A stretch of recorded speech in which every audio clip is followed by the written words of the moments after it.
வணக்கம். இன்றைய தினம் இந்திய திருநாட்டினுடைய விடுதலை பெருநாள் விழா சிறப்பாக கொண்டாடப்பட்டது.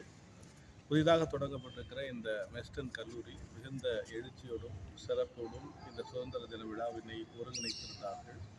இந்த சுதந்திர தின விழாவிலே கலந்து கொண்டு உரையாற்றியதை நான் பெருமை என்று கருதுகிறேன்.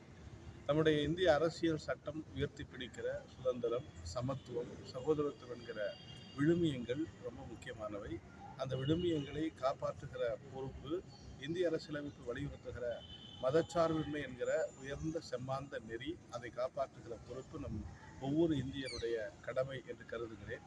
உலகத்தில் பல நாடுகள், ஒரு தேசம், ஒரு மொழி, ஒரு இனம் என்று இருக்கிற போது இந்தியா என்பது பல மொழிகள் பேசுகிற, பல இனங்கள் வாழுகிற, பல மதங்களை பின்பற்றுகிற ஒரு பன்மைத்துவம் மிக்க ஒரு நாடாக இருக்கிறது.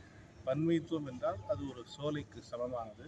அப்படிப்பட்ட இந்த தேசம் இன்றைக்கு வலிமையாக இருக்கிறது என்றால், உலகம் பார்த்து வியக்கிற அளவிற்கு இந்த தேசம் வளர்ச்சியடைந்திருக்கிறது என்றால், அதற்கு அடிப்படை இந்திய அரசியலமைப்பு சட்டம்.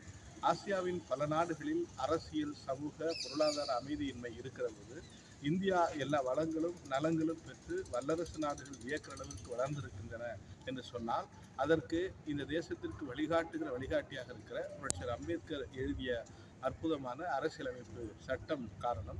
அரசியலமைப்பு சட்டத்தோடு நம்முடைய தேசிய கொடி ஒன்றை உயர்த்தி பிடிக்கிறது.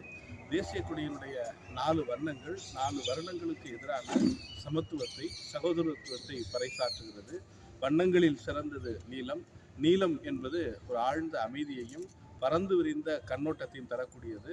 அந்த அடிப்படையில் அந்த நீல வண்ணம் உணர்த்துகிற சமத்துவம், சகோதரத்துவம் என்கிற அந்த சிந்தனை அதைவிட சிறந்தது.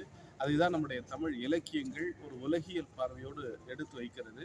அதுதான் யாதும் ஊரே யாவரும் கேளீர் என்கிற சிந்தனை. அதே மாதிரி பிறப்புக்கும் எல்லா உயிர்க்கும் என்கிற 2 விழுமியங்களை உயர்த்தி பிடிக்கிற நம்முடைய இந்திய இலக்கியங்கள் உலகத்திற்கும் அதை தான் சொல்லுகிறது. நாம் அனைவரும் ஒன்று, எல்லோரும் சேர்ந்து வாழ்வோம், வளர்வோம் என்பதுதான். அந்த செய்தியை இந்த சுதந்திர நாளில் மாணவர்களுக்கு வழங்கினேன்.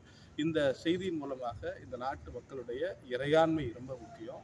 இந்த இறையாண்மை மிகுந்த இந்த இந்திய குடியரசை என்னாலும் காப்பாற்றுவது ஒவ்வொரு மாணவருடைய, ஒவ்வொரு இந்தியருடைய கடமை என்று கருதுகிறேன்.